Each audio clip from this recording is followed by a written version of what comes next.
Hello दोस्तों, स्वागत है हमारे नए वीडियो में। आज की वीडियो में हम लोग एक रोमांटिक ड्रामा मूवी को एक्सप्लेन करने वाले हैं जिसे 2005 में रिलीज किया गया था और इस मूवी का नाम है द बो। इस मूवी की कहानी में हम लोग एक 60 साल के बुढ़े को देखेंगे जो कि एक छोटी लड़की को हमेशा अपने पास रखता है।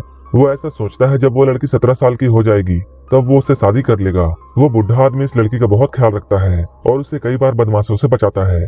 धीरे धीरे लड़की 17 साल की हो जाती है और वो बुढ़ा आदमी उसे जबरदस्ती करने की कोशिश करता है। इसके बाद क्या होता है ये हम आगे मूवी में देखेंगे। तो चलिए इस मूवी को शुरू करते हैं। मूवी के स्टार्टिंग में हम लोग एक बोट को देखते हैं जो कि समुद्र के बीच में कहीं जा रही होती है। इस बोट में एक 60 साल का आदमी जिसका नाम वोंग है, वो एक 16 साल की लड़की चिहिरो के साथ रहता था। जब भी कोई टूरिस्ट उनके बोट में घूमने या मछलियां पकड़ने के लिए जाता था, इसके बदले वोंग उनसे पैसे लिया करता था और इन्हीं पैसों से वोंग और चिहिरो अपनी जिंदगी गुजार रहे थे।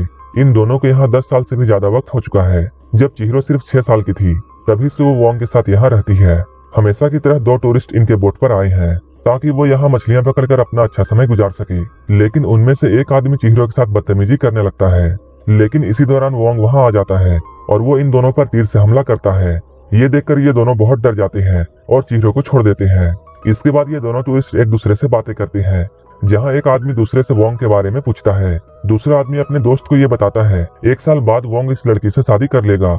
ये सुनकर वहाँ मौजूद टूरिस्ट बहुत शौक होते हैं। अगले दिन इन लोगों को ये बात पता चलती है कि वोंग लोगों को भविष्य बताने का भी काम करता है, लेकिन वो लोगों का फ्यूचर चिहिरो की मदद से बताया करता था। जहाँ वो बोट पर लगे झूले में चिहिरो को झूलने के लिए बोलता है और उसके ठीक पीछे बुद्धा की एक तस्वीर बनी हुई थी। इसके बाद वोंग उसकी तरफ 3 तीर चलाता है। चिहिरो उन तीनों तीरों को लाती है और वोंग के कानों में कुछ कहती है। इसके बाद चिहिरो की बातों को वोंग टूरिस्ट के कान में कहता है और वो अपना भविष्य सुनकर यहाँ से चला जाता है। अगले दिन फिर से 2 टूरिस्ट यहाँ फिशिंग करने के लिए आते हैं। ये लोग जब चिहिरो को अकेले देखते हैं तब ये लोग भी उसके साथ मजे करने का सोचते हैं, जिससे चिहिरो बहुत गुस्सा हो जाती है और वो टूरिस्ट को थप्पड़ मारती है। ये सब देखकर वोंग बहुत गुस्सा होता है और वो इनकी तरफ भी तीर चलाता है। इस बात से ये दोनों टूरिस्ट बहुत नाराज हो जाते हैं और वो लोग वोंग को उसी के बोट पर बांध देते हैं। इसके बाद वो दोनों चिहिरो के साथ जबरदस्ती करने की सोचते हैं, लेकिन चिहिरो जल्दी से तीर और धनुष लाती है और वो तीर मारकर इन दोनों को घायल कर देती है। इसके बाद वो वोंग की रस्सी खोलती है और उन दोनों को यहाँ से भगा देती है। वहीं दूसरी ओर हम लोग वोंग को एक कैलेंडर पर क्रॉस चिन्ह लगाते हुए देखते हैं। वो ऐसा हर रोज करता था क्योंकि वो अगले महीने की 12 तारीख को चिहिरो से शादी करने वाला था। वोंग बिस्तर में लेटकर चिहिरो के बारे में सोच रहा था। अगले दिन कुछ टूरिस्ट इनके बोट पर आते हैं। उन टूरिस्ट में से एक जवान लड़का था जिसका नाम सियोंग था। वो अपने फादर के साथ फिशिंग करने के लिए यहाँ आया था। सियोंग अपने हेडफोन में गाने सुन रहा होता है, तभी चिहिरो उसके पास जाती है और वो उसके हेडफोन को लेकर गाने सुनने लगती है। सियोंग चिहिरो के साथ दोस्ती करना चाहता है, लेकिन चिहिरो गाने सुन रही थी, इसलिए उसे सियोंग की बातें सुनाई नहीं देती है। इन दोनों की दोस्ती होते हुए वोंग भी अंदर से देख रहा था। तभी वोंग गुस्से में चिहिरो के पास आता है और वो उसे लेकर वहाँ से चला जाता है। रात में वोंग चिहिरो को नहला रहा होता है, जिसे सियोंग भी चुपके से देखता है। अगले दिन जाते हुए सियोंग अपना हेडफोन चिहिरो को दे देता है और वो यहाँ से चला जाता है। उसके जाने के बाद अब चिहिरो काफी बदल चुकी है। वो दिन भर सियोंग के दिए हुए हेडफोन से गाने सुना करती थी। इसके अलावा अब उसे कोई भी काम में इंटरेस्ट नहीं था। चिहिरो के ऐसे बर्ताव को देखकर वोंग बहुत नाराज होता है और वो उसका वॉकमैन तोड़ देता है। ये देखकर चिहिरो से बहुत ज्यादा गुस्सा हो जाती है। अगले सीन में हम लोग वोंग को अलमारी के अंदर कुछ कपड़े रखते हुए देखते हैं। उसे ऐसा करते हुए चिहिरो भी चुपके से देख रही थी। ये वही कपड़े थे जिसे वोंग चिहिरो के साथ शादी करने के टाइम पहनने वाला था। रात में फिर से वोंग चिहिरो को नहलाता है, लेकिन वो अच्छे से नहीं नहाती है। ये देखकर वोंग गुस्सा होता है। अगले दिन एक टूरिस्ट इनके बोट पर आता है। चिहिरो वोंग से बहुत नाराज थी, इसलिए वो उसे नीचा दिखाने के लिए उस टूरिस्ट के पास में जाकर सो जाती है। इसके बाद वोंग बहुत गुस्से में उसके पास आता है और वो चिहिरो को यहाँ से लेकर चला जाता है। जब से चिहिरो सियोंग से मिली है वो वोंग से नाराज रहती है। अगले दिन काफी सारे टूरिस्ट इनके बोट पर आते हैं। इन्हीं लोगों में एक आदमी सियोंग भी था। सियोंग को यहाँ आता देखकर चिहिरो बहुत खुश होती है। इस बार चिहिरो उससे बहुत सारी बातें करती है, लेकिन वोंग ये सब देखकर बर्दाश्त नहीं कर पाता है और वो गुस्से में सियोंग को डराने के लिए उस पर एक तीर चलाता है।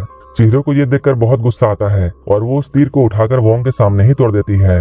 रात में जब वोंग सो रहा होता है तभी उसकी आंखें खुलती हैं। तब वो देखता है चिहिरो यहाँ पर नहीं है।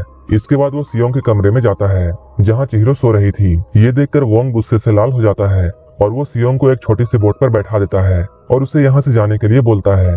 ऐसा करने से सियोंग भी गुस्सा हो जाता है और वो वोंग से बोलता है, तुमने चिहिरो को किडनैप करके जबरदस्ती यहाँ रखा है और मैं जल्द ही चिहिरो के माँ बाप को यहाँ ले आऊंगा और मैं चिहिरो को यहाँ से ले जाऊंगा। ये कहकर सियोंग यहाँ से चला जाता है। सियोंग के यहाँ से जाने के बाद अब चिहिरो भी यहाँ से भागने की कोशिश करती है, लेकिन वोंग को ये पता चल जाता है और वो चिहिरो को भागने से रोकता है। कुछ ही दिनों बाद सियोंग फिर से यहाँ आता है लेकिन वो इस बार अपने साथ एक पेपर लाया था जो कि चिहिरो की मिसिंग रिपोर्ट होती है। इन पेपर्स को वो वोंग को दिखाकर ये कहता है इसे चिहिरो के माँ बाप ने लिखाया है। इसके बाद वो चिहिरो के साथ बातें करता है और उसे समझाने की कोशिश करता है कि तुम अपनी पूरी जिंदगी इस आदमी के साथ नहीं काट सकती हो। लेकिन तभी वोंग फिर से सियोंग की तरफ तीरों से हमला करता है। चिहिरो सियोंग को बचाने के लिए उसके सामने आ जाती है।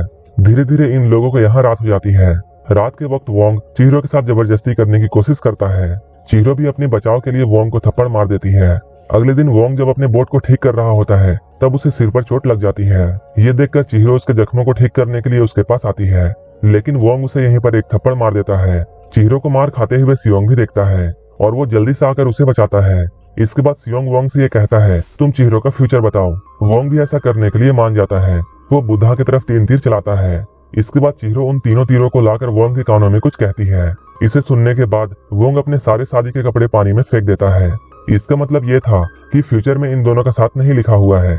इसके बाद अगले दिन सियोंग चिहिरो को लेकर यहाँ से जाने लगता है, लेकिन तभी चिहिरो देखती है उसकी बोट एक रस्सी से बंधी हुई है और उसी रस्सी से वोंग फांसी लगा रहा होता है। चिहिरो जल्दी से अपने बोट से उतरकर वोंग के पास जाती है और उसके रस्सी को खोलकर उसके गले लगकर रोने लगती है। मूवी के लास्ट सीन में हम लोग ये देखते हैं वोंग और चिहिरो एक दूसरे से शादी कर लेते हैं।